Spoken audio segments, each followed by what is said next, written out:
Oi, gente, esse vídeo é um vídeo em parceria do Nós e do Mimes, e a gente vai discutir as ideias do filósofo esloveno Slavoj Žižek, tentando pensar sobre a situação atual do Brasil, em especial a questão da renda mínima de R$ 600. Eu estou aguardando aqui Eribaldo, acho que ele está entrando aqui a qualquer minuto.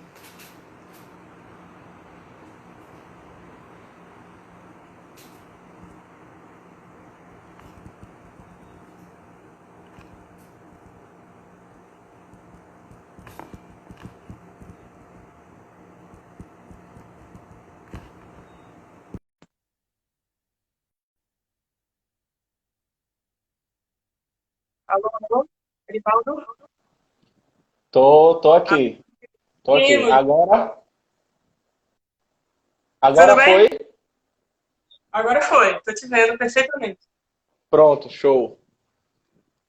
Então, pessoal, o que a gente combinou hoje é que a gente vai discutir as ideias do filósofo esloveno Slavoj Žižek, principalmente elas, mas não só. A gente vai entrar em outros autores dessa mesma tradição marxiana, novos leitores de Marx. E a conversa de hoje ela vai começar com a seguinte provocação.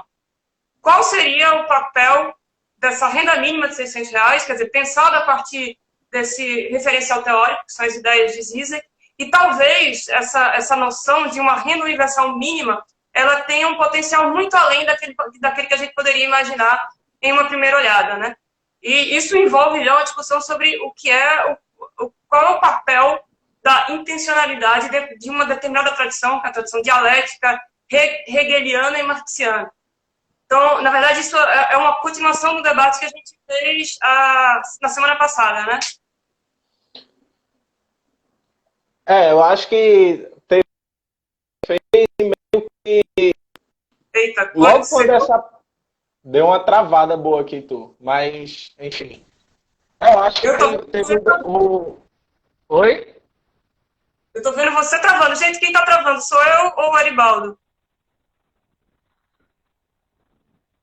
Eu tô vendo você travando.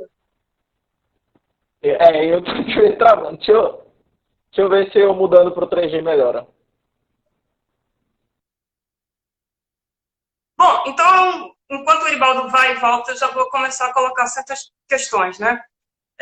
Bom, no último vídeo a gente conversou um pouco sobre os impasses que a gente vive atualmente, principalmente os impasses de uma tradição de esquerda.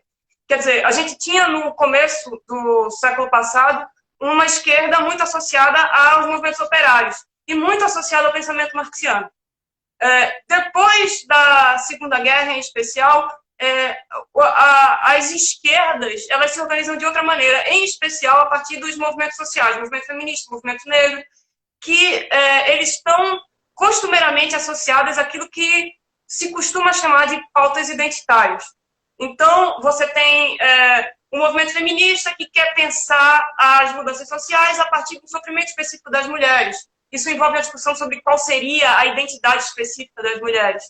O que é que nos uniria? O movimento negro também, né? Qual é a questão específica de raça do movimento negro que seria importante para a transformação social. Só que, por mais interessantes e fortes que esse tipo de encaminhamento tenha, esse tipo de projeto que a gente percebe hoje é que ele foi capturado pela ultradireita. A ultradireita ela soube construir, e é nesse ponto que eu venho insistindo em muitos vídeos, né, sobre construir rivalidades artificiais. Quer dizer, nos Estados Unidos, por exemplo, soube colocar trabalhadores brancos norte-americanos e conseguiu encampar um discurso que dizia, olha, você, trabalhador branco do meio oeste, o seu principal adversário são mexicanos, negros e mulheres. E esse tipo de discurso, ele enfraquece muito qualquer possibilidade de transformação. E o que a gente pergunta é de que maneira a gente pode associar esses diversos grupos, que são grupos que sofrem formas diferentes de opressão. O trabalhador branco norte-americano, ele sofre um tipo de opressão mais associada à classe. Já as feministas, ela tem questão de classe, mas tem questões também que envolvem gênero. Então, que tipo de estratégias, parece que é a grande questão que a esquerda precisa pensar hoje, que tipo de estratégia pode vir associar esses grupos que estão artificialmente separados, né? Isso, por exemplo, é uma demanda do pessoal do feminismo dos 99%. Quer dizer, a gente tem a concentração de uma concentração de riqueza imensa em 1% da população. Então, se somos 90%, as transformações sociais não deveriam ser tão difíceis assim. Então, aquilo que parece impossível para a gente, para a transformação social, ela está muito associada a um tipo de discurso, um tipo de discurso que soube separar os movimentos que são esses que têm um impulso mais emancipatório hoje. Então, o que a gente precisa fazer é talvez resgatar um problema que está na tradição hegeliana e marxiana, que é o problema do universal. E é justamente isso que é universal que pode vir a conectar grupos que hoje estão separados, né? Eu fiz um resumão do último vídeo enquanto você estava aí se recuperando da tua conexão, Erivaldo. Eu te mandei até o vídeo de um trechinho de uma entrevista de Zizek que saiu hoje, né? Dele falando dessa necessidade da gente recuperar, e ele diz, né, a gente precisa de uma ideia de comunismo, né? Mas não o comunismo que a gente viu no século XX, etc. E essa ideia dele é bem interessante, né? Essa ideia de pensar a construção de um corpo político, né? Universal, que consiga desarticular essa linguagem limitadora, essa linguagem política limitadora que nos separam em caixinhas de indivíduos, fazendo com que o campo político seja apenas uma disputa de interesses individuais, né? Para fazer uma política realmente consistente, é preciso superar essa concepção de política como disputa de interesses, né? E isso o Zizek está insistindo muito, né? E parece meio estranho, né? Tu já tinha falado isso, como Zizek está otimista nesse momento do coronavírus, com a possibilidade emancipatória, mas quando, na verdade, esse otimismo dele é fruto de dois movimentos, né? Ele já tinha mostrado esse otimismo com pautas como Occupy Wall Street, ainda que não tenha dado em muita coisa, né? Mas também, o Obamacare também mostrou o otimismo com o Obamacare e agora vem mostrando um otimismo com o discurso da OMS. E aí é interessante colocar que não é que Zizek acha que essas pautas por si só sejam o horizonte de uma revolução comunista. Ele não é um cara iludido a esse ponto, mas ele sabe que esse tipo de pauta pode fazer com que as pessoas se transformem num corpo político mais homogêneo, né? Menos dividido em interesses de grupos e de indivíduos, né? Porque, afinal de contas, a pauta de por exemplo, que tu já vinha colocando bem no início da pandemia dos R$600, é uma pauta que pode fazer as pessoas se juntarem e as pessoas perceberem, inclusive, que podem pedir mais do que somente os R$600, né? E é uma pauta que vai ajudar mulheres trabalhadoras, negras, periféricas, do norte, do sul, etc., né? Pois essa questão, isso envolve um outro problema, né? Primeiro, Zizek fala muito em comunismo. E quando ele fala em comunismo, tem gente que sai correndo, imaginando que ele está pensando num retorno à União Soviética, num retorno a Cuba. Não é isso. Ele é uma concepção de comunismo mais próxima do que o próprio Marx, pensava. O que Marx faz, na verdade, é pensar as contradições do capitalismo. E o comunismo em Marx ele pode ser lido justamente como somente um processo. Você tem um processo de desmonte de uma determinada forma de organização, de uma lógica, é isso que a gente vai conversar um pouco. O capitalismo precisa ser pensado como uma lógica e como um ritmo que toma conta do nosso corpo. Então, esse desmonte dessa lógica, ele tem um potencial de produzir uma coisa completamente nova. Quer dizer, a gente está capturado por um tipo de trabalho, um modo de trabalhar repetitivo, que inclusive tem a ver com a nossa postura corporal, etc. E se a gente escapar desse tipo de captura, talvez a gente possa falar o que Marx diz sobre o comunismo. Pescar à tarde, não, pastorear de manhã, pescar à tarde e fazer crítica literária à noite. Gente, vamos... vamos insistir nesse ponto, né? Porque tem essa perspectiva dogmática de comunismo que impede que a gente compreenda o comunismo como um processo é curioso, assim, porque tem até tem uma parte de Marx, que inclusive não é suficientemente explorada, que eu lembrei agora, que diz o seguinte, esse movimento de comunismo talvez ele tenha a ver com uma vida dirigida pelas leis da beleza estética. Comunismo, como assim comunismo tem a ver com leis da beleza estética? Marx, é o seguinte, a nossa vida ela se transforma numa vida unidimensional. A gente aprende a trabalhar de uma determinada maneira, a gente é dirigido a agir de uma maneira só, através de movimentos repetitivos. Se a gente desmonta essa lógica e esse ritmo, capitalismo, vamos pensar desde agora, capitalismo como uma lógica e como um ritmo, que nos constitui, a gente vai poder dar espaço para outras dimensões do sujeito, para outras dimensões presentes na vida que são reprimidas pelo capitalismo. Agora, se são reprimidas, isso não quer dizer que elas desaparecem, elas estão lá, elas são somente uma potência que pode ganhar mais ou menos força, dependendo de certos pontos de alavancagem. Né? E aí é essa questão que a gente quer trabalhar. Que pontos de alavancagem seriam esses? Os R$600 pode ser um deles, que pode ter uma força extremamente transformadora. Isso não quer dizer que as pessoas que estão pedindo... Existe agora a renda mínima de R$600 e há também um projeto de lei que quer instituir que essa renda se torne permanente. E muitas pessoas que percebem uma diferença muito concreta em suas vidas com uma mudança legislativa como essa, querem isso, mas querem apenas isso, né? Não tem nenhum horizonte transformador comunista em mente.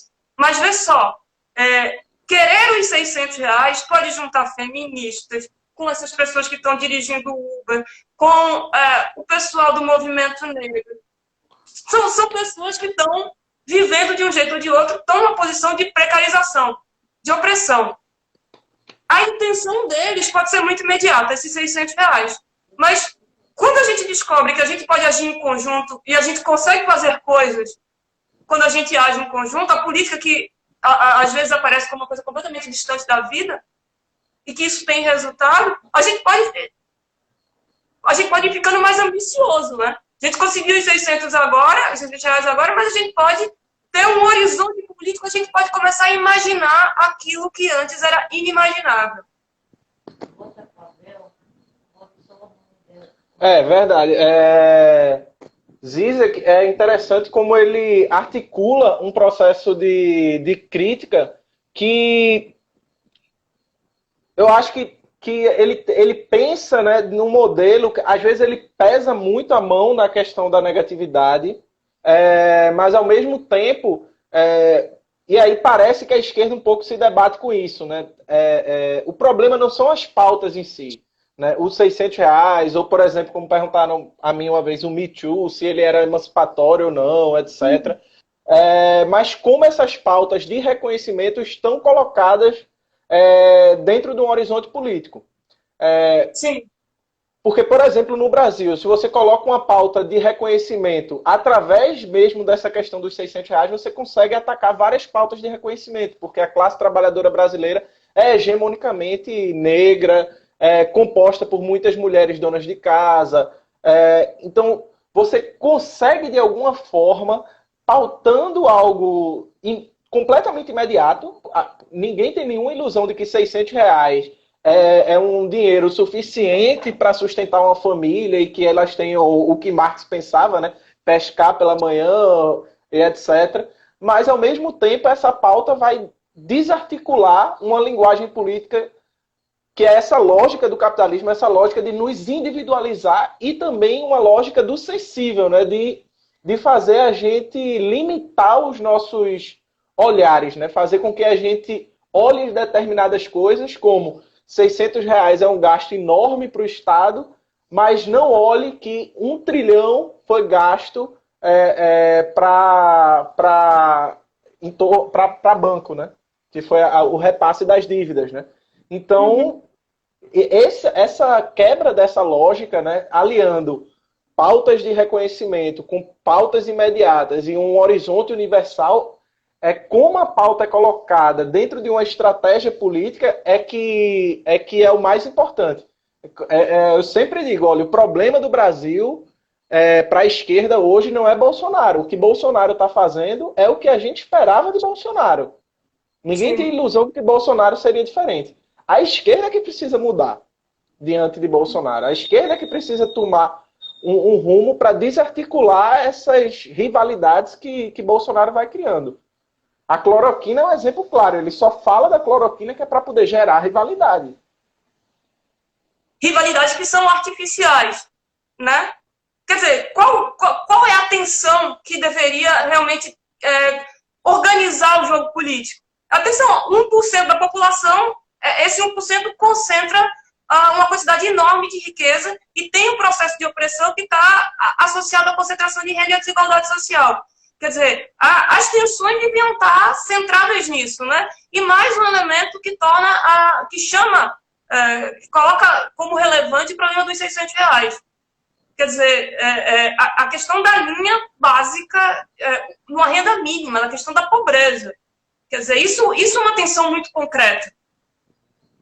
Tem outras tensões que são espertamente construídas e alguns grupos vão tirando proveito dessas tensões, né?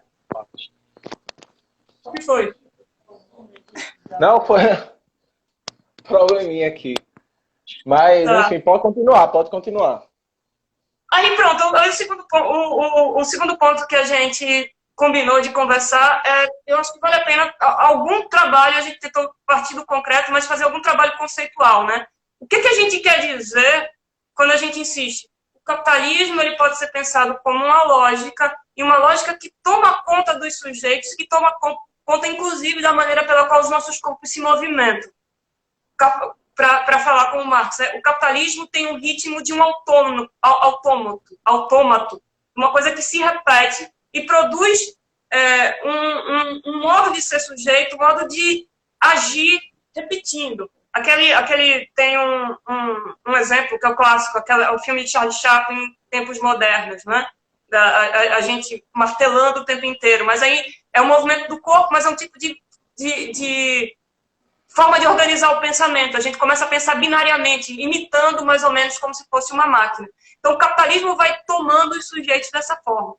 E tem um exemplo, não exatamente de Zizek, mas de uma outra marxiana, eu acho que é a minha favorita, que é Angela Davis, que ela ajuda a pensar o que é isso, o que é uma lógica e como ela nos toma. Angela Davis tem um texto sobre o trabalho doméstico.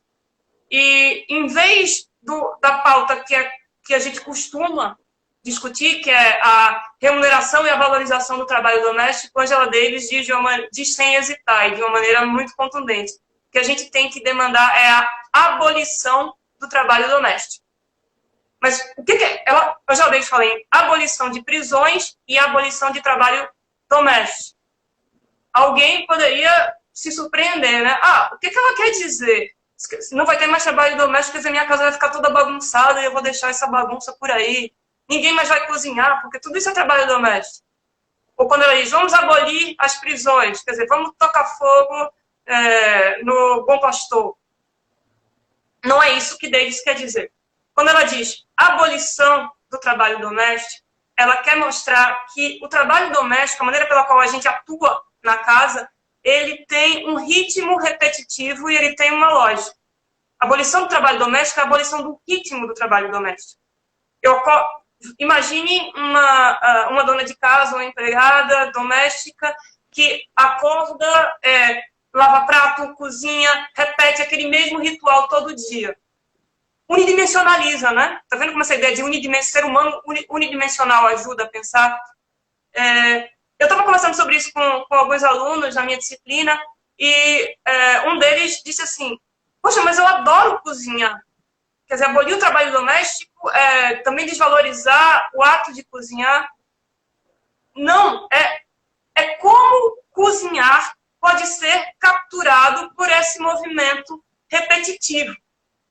Como cozinhar, se a gente livrar esse mesmo comportamento de cozinhar, desse ritmo repetitivo. Cozinhar pode ter a ver com a expressão de talentos, pode ser criativo, pode ser um jeito de cozinhar associado às leis da beleza, à estética. Então, é esse movimento de liberação desses atos, um jogo repetitivo, que é abolir o trabalho doméstico, de acordo com a visão de Angela Davis. Ela diz o seguinte: olha, por que em vez de uma pessoa cozinhando para a família, a gente não começa a pensar em uma cozinha cooperativa, não para a família só, mas para a comunidade? Isso. Tudo isso significa exemplo. uma libertação do cozinhar. Diz. Foi mal, porque cortou e parecia que tu tinha parado. Mas, enfim, tem um exemplo ótimo, que é na tese de mestrado do Guilherme Boulos, ele falando sobre os sintomas de adoecimento mental nas ocupações urbanas do MTST, ele falou que houve justamente uma diminuição de sintomas depressivos, de ansiedade, etc. E um dos elementos centrais que ele percebeu no discurso das pessoas que participavam das ocupações era justamente que o primeiro ato de uma ocupação é a organização de uma cozinha comunitária. E, obviamente, né, ainda que a maioria das pessoas que façam parte da cozinha comunitária numa ocupação, né, enfim, sejam as mulheres, elas estão ali na cozinha partilhando problemas domésticos, partilhando problemas da própria ocupação, partilhando uma série de problemas que, enfim, cria uma espécie de circulação diferente do político, né, do fazer político, de uma postura diferente do lidar com o dia a dia, né? E isso cria um outro horizonte, né? Tu cortou um pouquinho, aí eu vou complementar o raciocínio de Eribaldo, que é cozinhar, que não é cozinhar só para mim, para a sobrevivência minha e da minha família. É um cozinhar feito em conjunto, que tem esse horizonte de grupo também. Isso é o trabalho que Boulos fez no MTST, mas a própria Maria Rita Kell, ela começou a fazer psicanálise no MST. E ela mostra o seguinte: olha, é claro que existe neurose, existem formas de sofrimento psíquico no MST, mas é diferente. Porque a maneira pela qual a gente sofre, a gente que está muito capturado pela lógica desse indivíduo, está ligado à ideia: eu deveria produzir tanto, ter uma performance altíssima no trabalho, porque eu quero ter sucesso, eu preciso prover para a minha família. É um sofrimento que está completamente associado a um modelo de indivíduo que nos captura. Quando a pessoa... quando a gente muda o contexto, quando a gente começa a pensar o sofrimento no contexto do MST, o discurso é outro. A lógica, não que eles estejam completamente livres disso, né? Mas já há uma movimentação para pensar as coisas de um jeito diferente. Quer dizer, não é tão centrada em mim mesma. Eu estou fazendo isso, por mim, em parte, mas é também para o grupo. E aí a gente vive de outro jeito, quando a nossa vida envolve, claro, a gente mesmo, mas envolve sempre uma coisa maior do que a gente. Eu até insistiria, isso eu aprendi fazendo entrevistas com defensores de direitos humanos ameaçados de morte. A gente vive diferente quando a gente tem um horizonte maior. Eu posso morrer, mas o trabalho que eu fiz para essa comunidade tribal, ele vai significar alguma coisa relevante para gerações futuras. Então, inclusive, isso gera esse tipo de engajamento com o outro. Eu não estou dizendo que essas pessoas estão liberadas de qualquer sofrimento psíquico, mas que alguns escapam, sim. E sofrem, claro, mas de outra maneira. Eu acho que uma coisa que Boulos coloca, que é interessante de se pensar, é essa observação até que Tom colocou. E que eu acho que de outra forma, para além da esfera da nossa propriedade particular, que é o nosso corpo, a nossa própria vivência, né, a nossa individualidade isolada do resto, a gente termina tendo uma percepção da realidade limitada. E quando ele percebeu que esse processo foi criando nessas mulheres, nas pessoas que participavam da ocupação, pontes semânticas que iam fazendo com que as pessoas percebessem e vivessem a realidade de um outro nível, em outro patamar, propondo outras problemáticas, levando o nível do debate que eles tinham e até lidando com o próprio sofrimento de uma forma completamente diferente. Justamente porque há uma circulação do sofrimento, etc., que o que a gente vê é justamente o capitalismo nessa lógica, cortando essas formas de partilhar as dores, partilhar as injustiças, fazendo com que você seja o único culpado, o único sujeito a estar sofrendo aquilo, né? Então você termina tendo uma outra forma de viver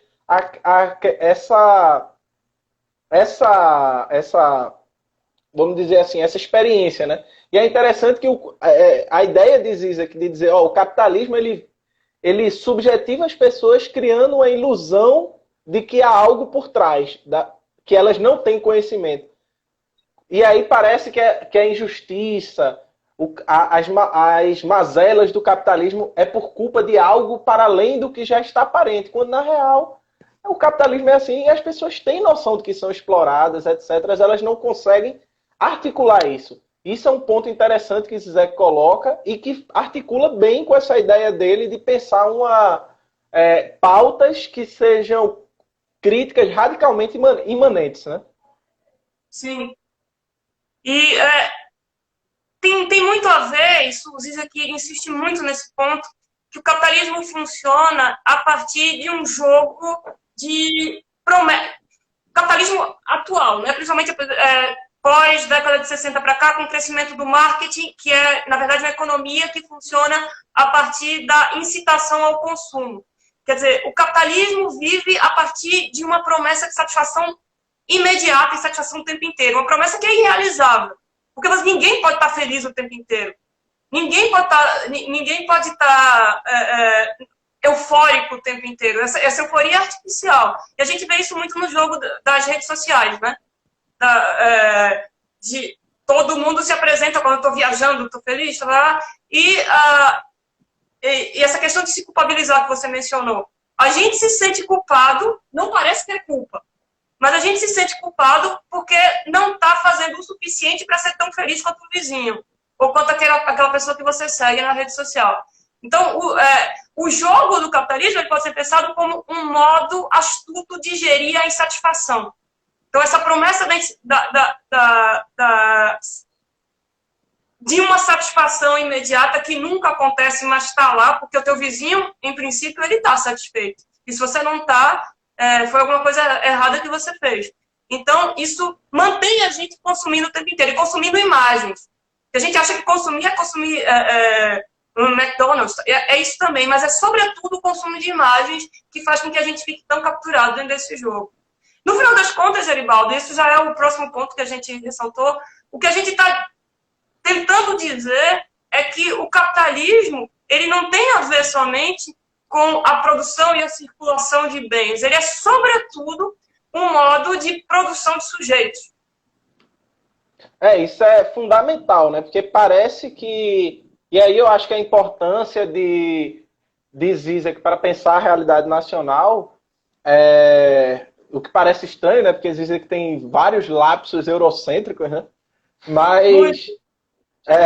Mas ele consegue perceber que o capitalismo, sendo essa lógica de produção de sujeitos, como tu colocou, imagine esse sujeito isolado, se autoculpabilizando, se autoagredindo pelo fracasso, né, que ele está experienciando na vida dele, por essa ausência de nomeação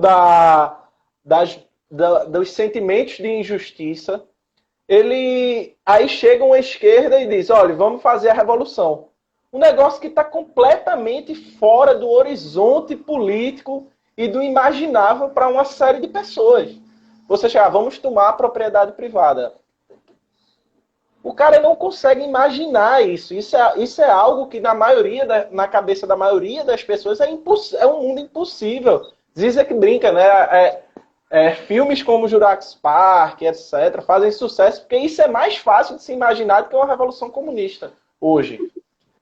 Então, ao invés da esquerda adotar uma estratégia de, olha, nós precisamos chegar lá para espalhar a palavra da salvação, que é a revolução comunista, para amanhã, 12:30. A gente precisa construir nessas pessoas formas e construir com elas, não de forma professoral. Isso é importante, levar em conta a experiência imediata dessas pessoas, para que essas pessoas possam construir novos horizontes políticos. A forma como as pessoas vão lidar com pautas, como, por exemplo, paz, pão e terra na Revolução Russa, não é nenhuma pauta revolucionária, assim como R$600 não é. Sim. Saca? A pauta uma série de revoluções no mundo começaram com pautas completamente despretensiosas do ponto de vista revolucionário. E isso denuncia muita coisa, né? Marx tem uma imagem que é a revolução como a onda, né? Você vê, os bolcheviques, por exemplo, perderam em 1905 e em 1917 com uma pauta que surge do movimento comunista, Lenin consegue perceber que aquela pauta, ainda que imediata, paz, pão e terra, tem uma potência de fazer as pessoas imaginarem mais do que somente aquilo. E imaginar um poder aos soviéticos, né? Sim. E aí ele inclui. Eu acho que a esquerda hoje tem esse jogo de Zizek, de uma pauta imediata, que através dela consegue desarticular essa lógica, essa linguagem do capitalismo contemporâneo, é muito, muito interessante para você pensar essa questão de como o auxílio está sendo vivenciado pelas pessoas. A esquerda está com uma pauta pronta na mão e não está sabendo aproveitar. Também acho. E é muito essa questão, aí é importante lembrar, né? Isso que você acabou de narrar, Zizek insiste nesse ponto e é uma manobra profundamente hegeliana. Quer dizer, a gente falou no começo, que pautas são essas? Que pautas são essas que Zizek simpatiza tanto? O Obamacare, quer dizer, saúde universal. A gente está trazendo agora para os R$600, renda mínima universal. Por que Zizek agora caiu de amores pela OMS? Porque a OMS está falando sobre relações entre as pessoas, a OMS está falando também sobre saúde universal, e é nisso que ele está interessado. Como é que um particular ele pode vocalizar aquilo que é universal? Uma outra maneira de dizer isso são sujeitos que, na verdade, dão voz a tensões que estão presentes dentro da vida social. Ou ainda, sujeitos que vocalizam processos históricos. Isso ajuda também a gente a pensar como se trata de um processo que envolve algum nível de consciência, algum nível de intencionalidade, mas ele não pode ser reduzido à intencionalidade. Porque alguém poderia matar esse projeto de insistir nos R$600, dizendo que é o seguinte, as pessoas só querem R$600 e pronto.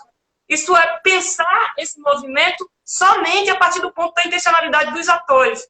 É se esquecer que ser sujeito é mais do que ser um sujeito da consciência.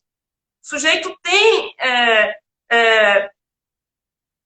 ele é parte de um processo maior. Ele é inconsciente. Ele tem uma parte dele que é inconsciente. Então, tudo isso precisa ser considerado quando a gente pensa esses movimentos revolucionários. Quer dizer, a pertença radical do sujeito à vida social e como essa pertença pode fazer com que ele vocalize aquilo que está ali em potência. Quer dizer, contradições que estão realmente lá. Contradições que são essas, aquela que produz extrema pobreza e acumulação enorme de riqueza.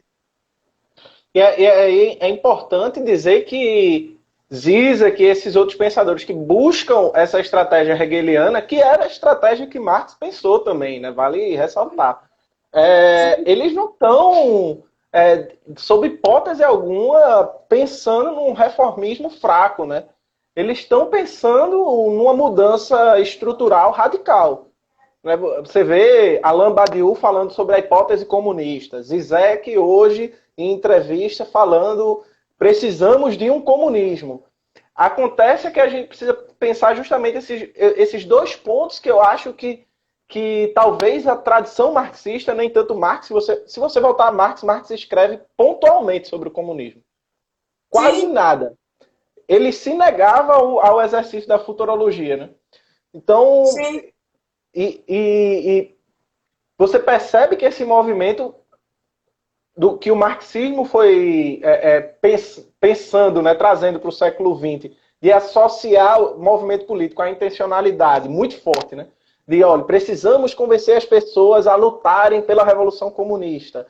E parece que é algo muito automático. Precisamos convencer as pessoas que a ideologia burguesa está lá escondendo delas, que o capitalismo explora. Meu irmão, tipo, o cara pega 3 ônibus por dia, lotadíssimo, ele sabe que tem algo muito errado na vida dele. Ele não sabe articular essa linguagem do que está errado, né? De ver seus filhos com pouca comida numa escola ruim. Ele sabe que tem algo errado, ele sabe que existe uma injustiça. Ele tem ciência de que, por exemplo, o Enem não vai corrigir nenhuma injustiça social, né? Que é a fala do Weintraub é a fala miseravelmente honesta, né? O Enem não vai corrigir nenhuma desigualdade social. O trabalhador sabe disso, porque a escola pública tem uma série de problemas que o cara sabe, o trabalhador sabe disso. Então não adianta você chegar lá e dizer, ó, vamos fazer a revolução comunista amanhã, essa semana, precisamos do capitalismo, a mais-valia, não sei o quê. Isso tudo termina criando no trabalhador um distanciamento tão grande da esquerda, porque aquilo está completamente fora do imaginário político dele. Completamente fora do circuito de problemas que ele vivencia. Que é o problema de pegar o ônibus, o problema do filho dele na escola, o problema, enfim, de sustentar a casa, o problema da mãe solteira que precisa cuidar dos filhos e não tem creche. Enfim, então quando você pega e diz, a esquerda pega e diz, ó, precisamos pautar agora, aproveitar o coronavírus e empurrar para dentro essa pauta dos R$ 600. Você pega R$ 600, bota na mão de uma mãe trabalhadora, olha, melhor economista no mundo não existe do que uma mãe trabalhadora da periferia. Ela vai saber utilizar esse dinheiro a potencializar da melhor forma possível, com comida, com um aluguel melhor, etc., né? Um bem-estar melhor para a família dela. E isso pode fazer com que a percepção do trabalhador de que essa tensão, de que há um campo político pedindo esses R$ 600 e outro campo político que se nega, as coisas vão ser postas de maneira muito clara, muito didática, né? Isso, aí é mostrar a contradição real, onde é que está realmente a contradição. Em vez dessa multiplicidade de pautas que às vezes confunde. E aí, um outro ponto que a gente combinou de ressaltar é a questão do materialismo, né? O que é então materialismo para Marx? Que tem tudo a ver que tem tudo a ver com o que você falou. Marx está pensando dentro da tradição hegeliana, de um holismo das relações, da vida. Materialismo tem uma expressão de Etienne Balibar que eu adoro. Em Marx, você tem um materialismo sem matéria. Materialismo é, na verdade, atividade. E o que acontece? O capitalismo é justamente esse... O capitalismo pode ser definido também como uma abstração. Quer dizer, você tem... A vida, ela pode ser como um fluxo. A vida pode ser pensada como uma história e com relações, como interconexões. E aí, o que é que o capitalismo faz? Eu olho, por exemplo, para essa mesa que está diante de mim e eu não consigo... E o capitalismo me faz esquecer que essa mesa ela é resultado de um processo de trabalho, ela foi produzida por sujeitos. Eu que sou sujeito, eu que sou um sujeito histórico, eu dou um sentido para ela agora. Então, em vez de... E ela vai desaparecer no futuro, né? Ela não é feita de nenhum... não é feita de nada que vai durar permanentemente no tempo. E o que o capitalismo faz? É como se ele tivesse congelado, mesa é só isso que eu toco, isso é um empirismo, que a gente pode chamar de um empirismo vulgar, superado por Marx, não é só isso que eu toco, matéria não é o que eu toco. Matéria é história, é processo. Eu nunca posso, na medida que eu falo sobre alguma coisa, eu já estou separando, eu já estou transformando aquilo que é processo, aquilo que é vida, em uma linguagem. Já tem um primeiro processo de separação. E aí o capitalismo faz uma outra coisa, além de olhar assim, essa mesa que conta é o que eu toco, é o que eu chamo de mesa, essa mesa vale R$1.000. Então, o capitalismo transforma tudo que está aqui na minha frente, o sensível, em um valor, em equivalência. Isso vale R$1.000, isso vale 900, e é isso o valor que eu atribuo, 600, R$1.000, é o que importa sobre as coisas que estão diante de mim. E ao tratar as coisas, dar esse sentido às coisas, tem um processo por trás que eu não enxergo. Quer dizer, eu tenho dimensões que eu não enxergo, as coisas têm uma história que eu não enxergo. Isso é bem hegeliano, é como se existisse uma batalha entre aquilo que eu posso falar e aquilo que está lá, e a vida, e o fluxo.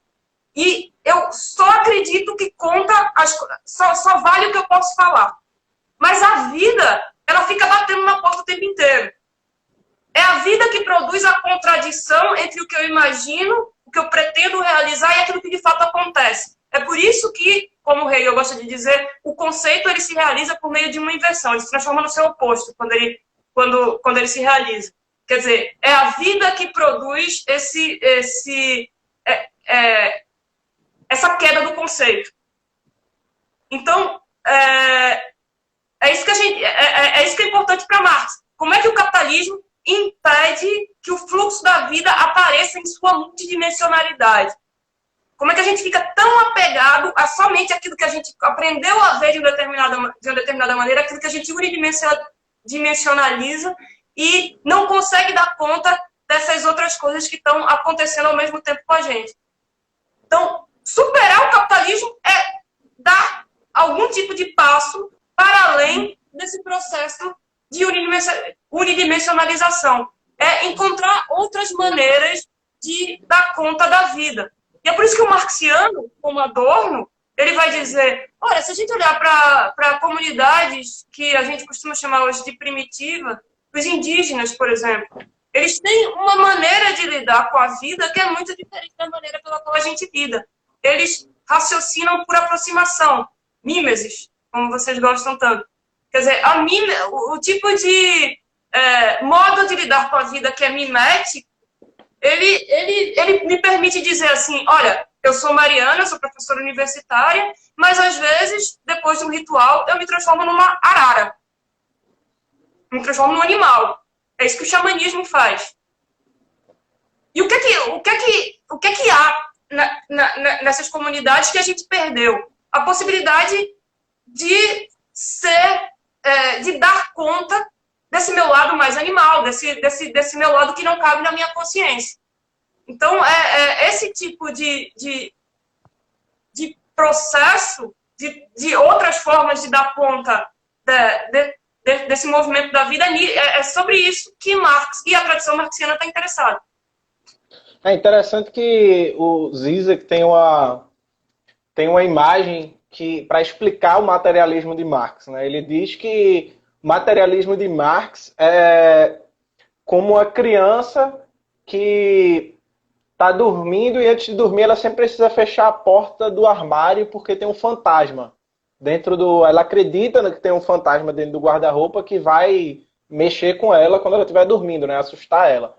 E aí Zizek diz, olha, esse fantasma ele não tem existência real. Ninguém acredita que fantasmas existem de verdade. Só que esse fantasma faz com que essa criança toda noite vá lá, feche a porta. Então, se esse fantasma, mesmo sem existência real, ele tem uma existência efetiva, ele faz com que essa criança haja no mundo de alguma forma, produz uma ação nas pessoas. Então, isso é materialidade também em Marx, né? Tanto que Marx fala, né? As ideias têm força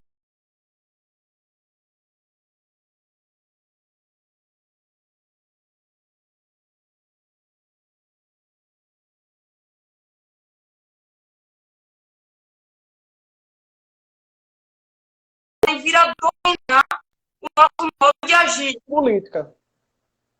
Deu uma travada minha, né? Tá bem oscilando aqui a internet. Eu tentei adivinhar o que você ia falar, e aí eu disse qualquer coisa, mas é melhor você tentar usar suas próprias palavras. Volta aí a conclusão do teu argumento. Não, a ideia é que essa forma de entender o materialismo, para além de uma empiria vulgar, responde um pouco essa colocação de se os R$600 não cairia meramente numa inserção via consumo. Uhum. Bem, Marx não era um pensador teleológico. Muito menos os diversos pensadores como Zizek, Angela Davis, Adorno, pior ainda, eles muito menos. Né?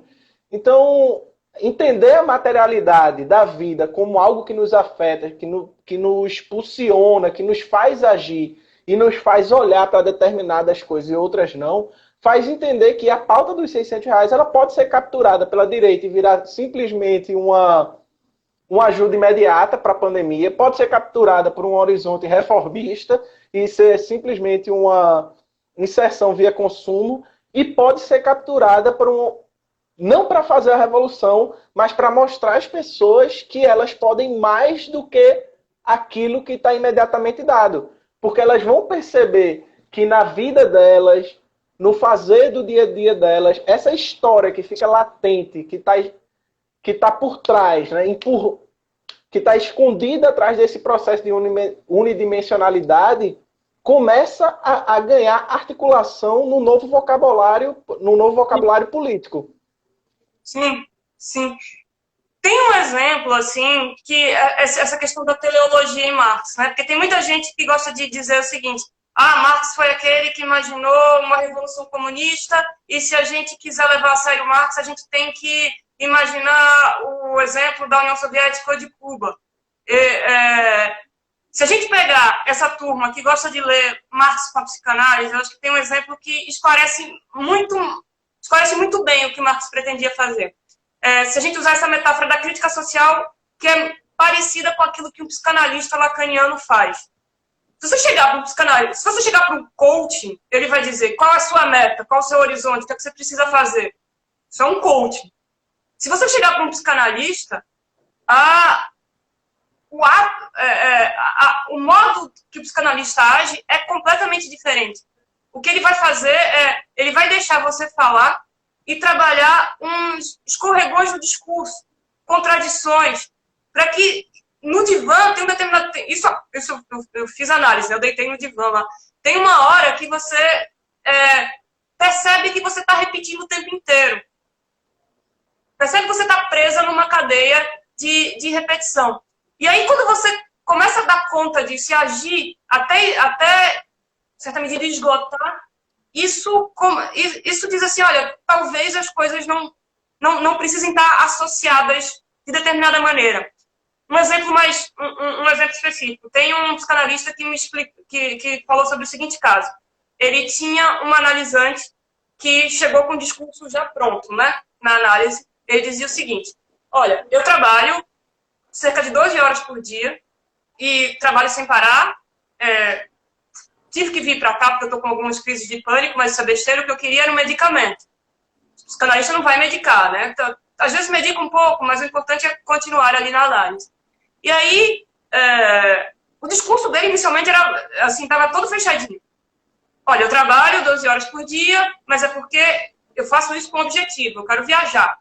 E aí, com o tempo, o psicanalista vai provocando assim, o que você faz nessas viagens? Você foi ao México recentemente?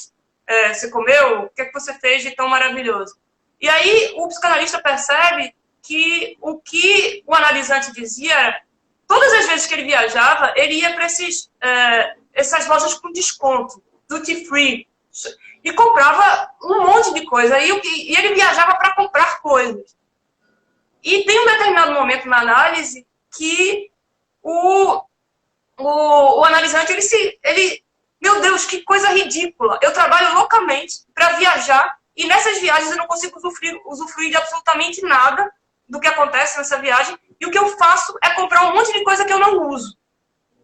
Então, é como se num momento como esse cai a ficha. Então, percebe, nessa pessoa, havia nessa pessoa uma associação entre prazer e compra. E quando o psicanalista ele começa a provocar, solta essas duas coisas, prazer e compra, descolam.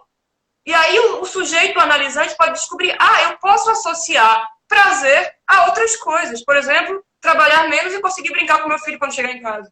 Eu posso associar prazer a trabalhar menos e a praia. É como se o capitalismo produzisse esse processo de colagem de coisas que não necessariamente precisariam estar coladas. E qual a função da crítica social? Produzir, mais ou menos como o psicanalista faz, trabalhar contradições de uma maneira tal que essas coisas se descolam. Aí vira a palavra prazer, fica livre, assim. Aí ela pode ser associada a outras coisinhas. E assim que você consegue... Veja, ele não conseguia imaginar a ideia de que trabalhar menos e ficar mais tempo com o filho poderia produzir prazer. Estava fora do campo de imaginação daquela pessoa.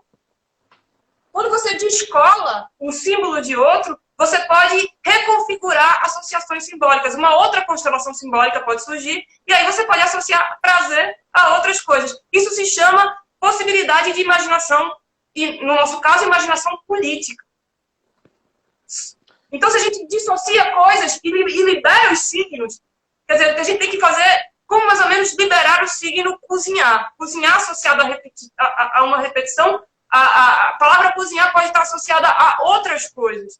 Então, talvez a revolução tenha a ver com o processo de libertação de signos. Tem uma questão que apareceu aí novamente, né? Dessa questão de, porque os R$600 vai ser capturado pela direita para falar sobre a conta que vai chegar. Isso Sim. Com certeza vai ser um discurso usado pela direita. Ninguém imagina que não vai ser usado. A questão parece que quando a gente olha para a experiência histórica passada, por exemplo, a União Soviética, parece que Lenin chegou assim, fez assim, tá tudo dominado, só a gente chegar lá, paz, pão, terra, poupei e vai fazer uma revolução. Não era assim. Se você pega as cartas de Lenin, ele não fazia a menor ideia de que ia ter uma revolução assim. Durante um bom tempo ele não tinha a noção. Ele foi percebendo que esse tensionamento de uma pauta que foi colocada pelas mulheres, porque os maridos e filhos estavam viajando para a Primeira Guerra Mundial. Então, a colocação dessa pauta do paz, pão e terra, e era justamente uma pauta, crise lascando na Rússia interna, elas precisavam de um subsídio do governo para a terra, para poder plantar o seu próprio alimento, para não morrerem de fome. E então, Lenin foi percebendo que a tessitura do tecido russo não ia suportar aquelas pautas. Do mesmo jeito que o neoliberalismo brasileiro não vai suportar uma pauta como a renda universal de R$600. Cabe não à direita. O que a direita vai fazer, a gente sabe o que a direita vai fazer.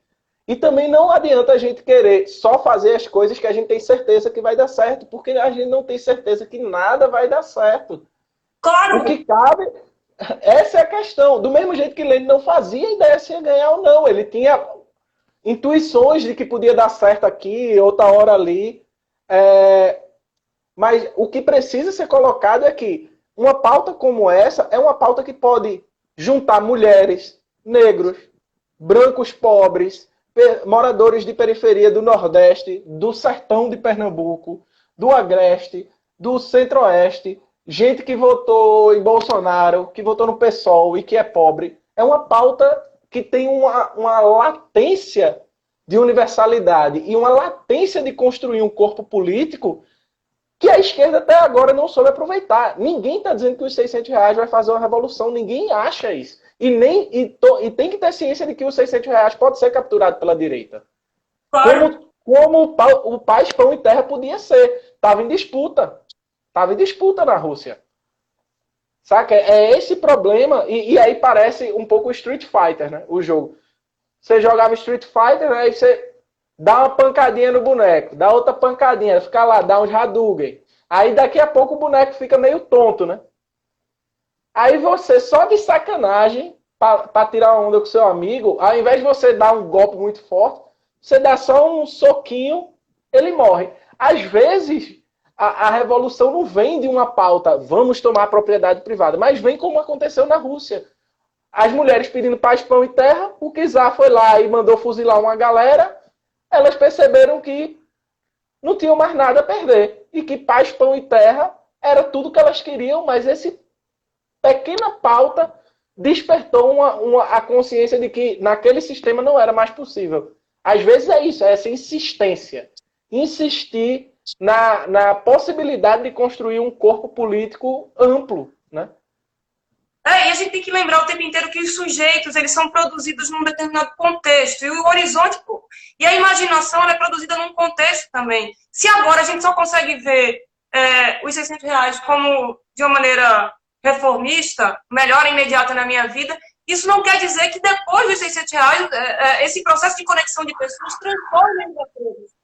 Seja outros sujeitos políticos sejam produzidos no processo. É isso que um neoliberal não consegue ver. Porque ele só consegue ver indivíduos, ele não consegue ver sujeitos.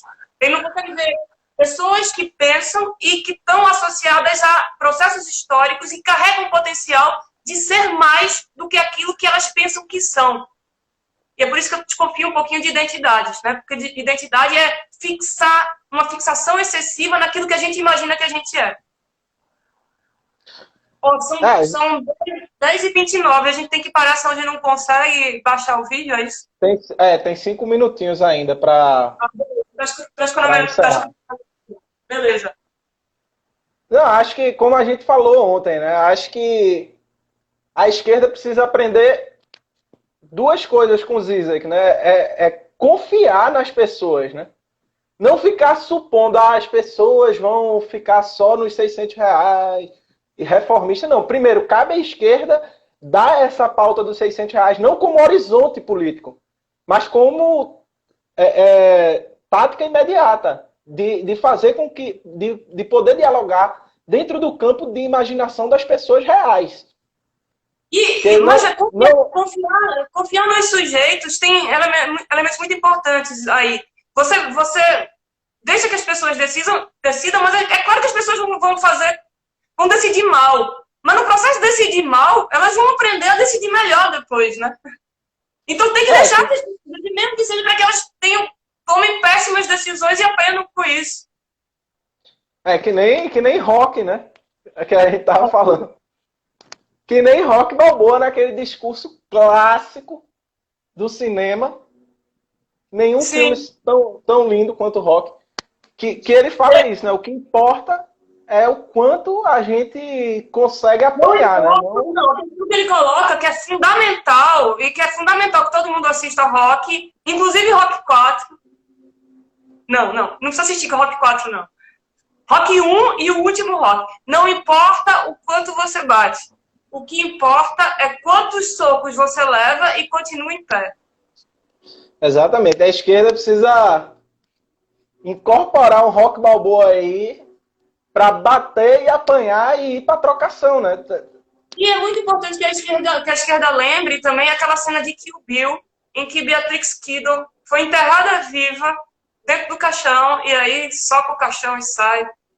2 momentos de cinema que eu acho que são 2 momentos de esquerda, porque na verdade, quando você não tem mais nada a perder, é aí que você pode se transformar. E é por isso que a esquerda tem que lembrar de Santa Cruz também. Por isso que eu vou assistir. O Santa Cruz é o time mais revolucionário do momento. Marx tem uma frase incrível, né, do 18 Brumário, que ele diz, né, às vezes a revolução do proletariado às vezes derruba o inimigo e ele captura a nossa pauta, voltando ainda mais gigante. Aí ele diz, mas vai chegar uma hora que de tanto a gente recuar, de tanto a gente apanhar e de ter as nossas pautas roubadas, vai chegar uma hora que não resta mais nada a não ser a gente pular pro abismo. Que é quando ele diz que rola, diz que salta. Isso é hegeliano até morrer, porque tem esse jogo do mais baixo e do mais alto. Só quando você está no mais baixo que você consegue, você se livra do mundo. Você pode caminhar sem esse mundo e sem essas possibilidades que foram impostas para você. Você está lá embaixo, você está livre para imaginar. 17 segundos restantes, o que eu faço? Aí vai fechar sozinho, não precisa fazer nada. Vai, só é tu encerrar. Eu vou sair, aí tu fecha a live. Beleza, 5 segundos. Tchau, galera.